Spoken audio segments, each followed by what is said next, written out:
Haleluya. Segala kemuliaan hanya bagi Tuhan Yesus Kristus. Bapak Ibu, Saudaraku yang ada di rumah atau dimanapun berada. Yesus kuatku bersama dengan kita lagi hari ini akan memberkati kita, aktivitas, pekerjaan maupun pelayanan kita di sepanjang hari ini. Sebelum kita masuk di dalam renungan firman Tuhan hari ini, mari terlebih dahulu kita berdoa.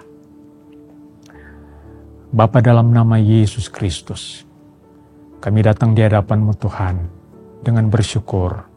Hari ini Tuhan berikan lagi bagi kami kesempatan untuk beraktivitas bekerja, melayani pekerjaan-Mu. Terima kasih ya Tuhan untuk kesempatan yang Tuhan berikan bagi kami. Masih ada kesempatan juga bagi umat Tuhan untuk merenungkan firman Tuhan di hari ini. Taruh firman-Mu, kebenaran-Mu di hati kami, menjadi kekuatan bagi kami, memberikan kami semangat baru, harapan yang baru, berjalan bersama dengan Tuhan. Terpuji nama Tuhan dalam nama Tuhan Yesus Kristus. Haleluya. Amin. Puji Tuhan. Firman Tuhan hari ini terdapat di dalam 1 Petrus pasal 4 ayat yang ke-7 yang berbunyi demikian. Kesudahan segala sesuatu sudah dekat. Karena itu, kuasailah dirimu dan jadilah tenang, supaya kamu dapat berdoa. Renungan firman Tuhan hari ini memberikan tema, kuasailah dirimu. Bapak Ibu Saudaraku yang dikasihi oleh Tuhan. Ayat yang baru kita baca hari ini, bagaimana secara jelas firman Tuhan memberikan satu peringatan kepada kita bahwa kesudahan segala sesuatu itu sudah dekat. Dan hal ini berbicara mengenai kedatangan Tuhan Yesus yang kedua kali. Apa yang dikatakan oleh firman Tuhan ini menunjukkan bagaimana Tuhan akan segera datang. Dan sebelum Tuhan Yesus datang, sebelum kesudahan segala sesuatu di dalam dunia ini akan didahului dengan hal-hal yang mengejutkan. Hal-hal yang menggemparkan dunia ini. Hal-hal yang belum pernah terjadi dan yang akan terjadi. Yang membuat siapapun yang ada di muka bumi ini merasa takut, ada rasa gelisah. Tidak terkecuali kita juga sebagai anak-anak Tuhan.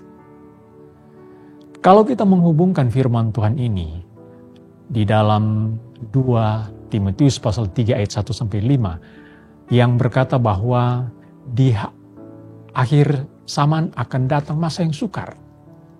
Orang akan menjadi egois, menjadi hamba uang, menjadi pemfitnah, berontak.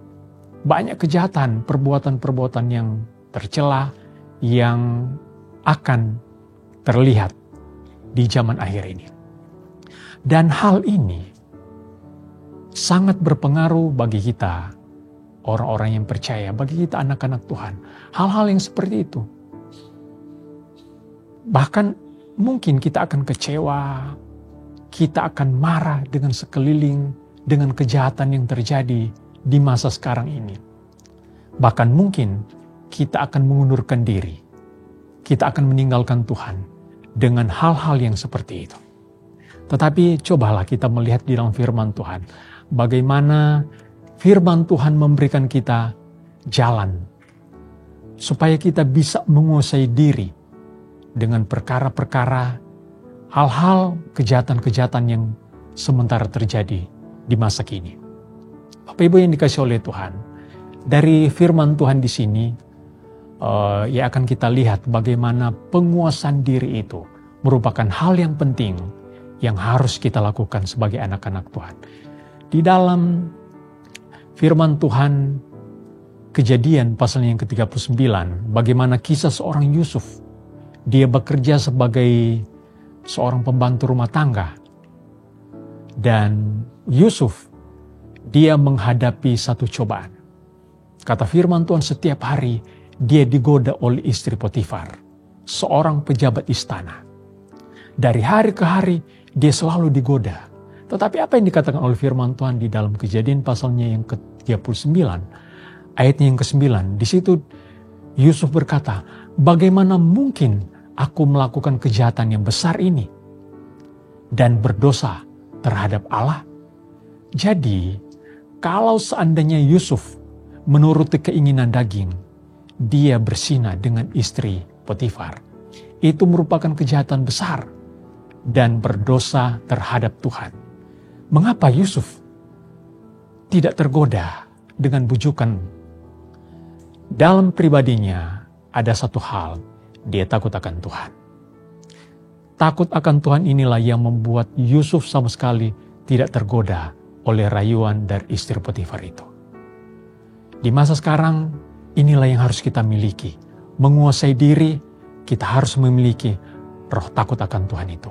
Hal yang kedua, bagaimana Daniel dan teman-temannya tinggal atau mereka waktu itu ada di kerajaan Nebukadnezar.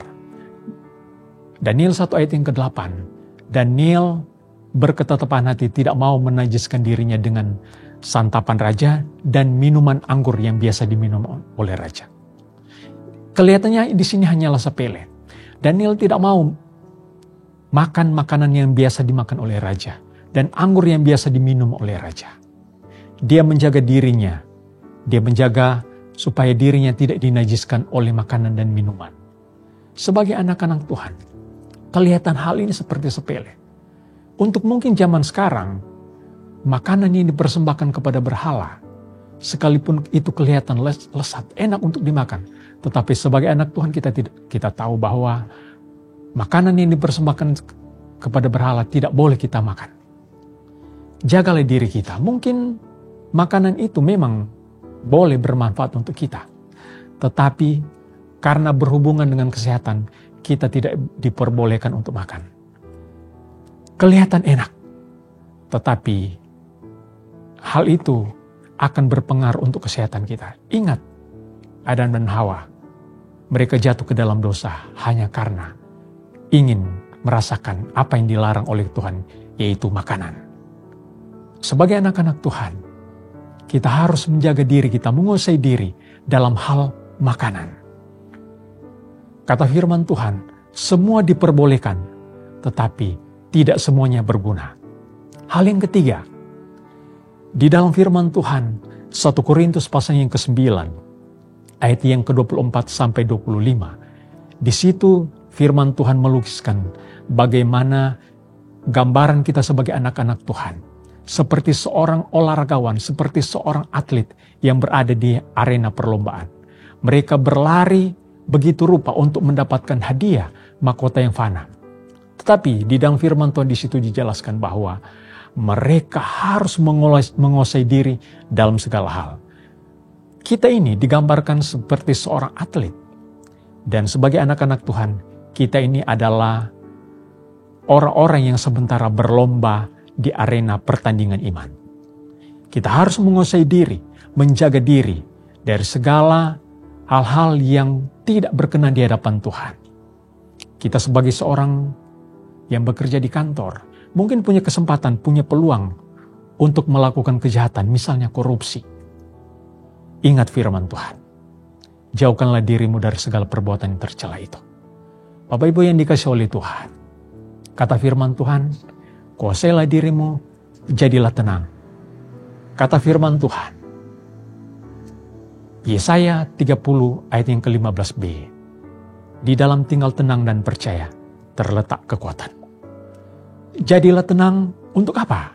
Kata firman Tuhan ayat pokok kita hari ini, supaya kita dapat berdoa. Berdoa merupakan kekuatan gereja Tuhan di akhir zaman.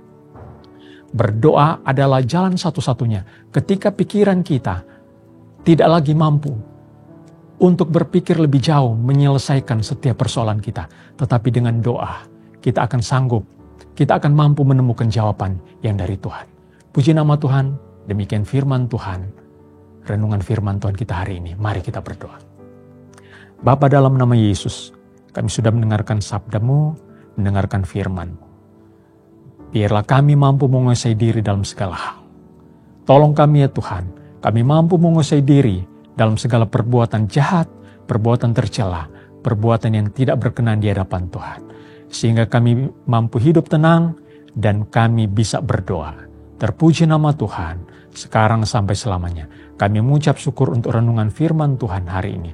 Dalam nama Tuhan Yesus Kristus. Haleluya. Amin. Bersama Yesus, aku kuat. Haleluya.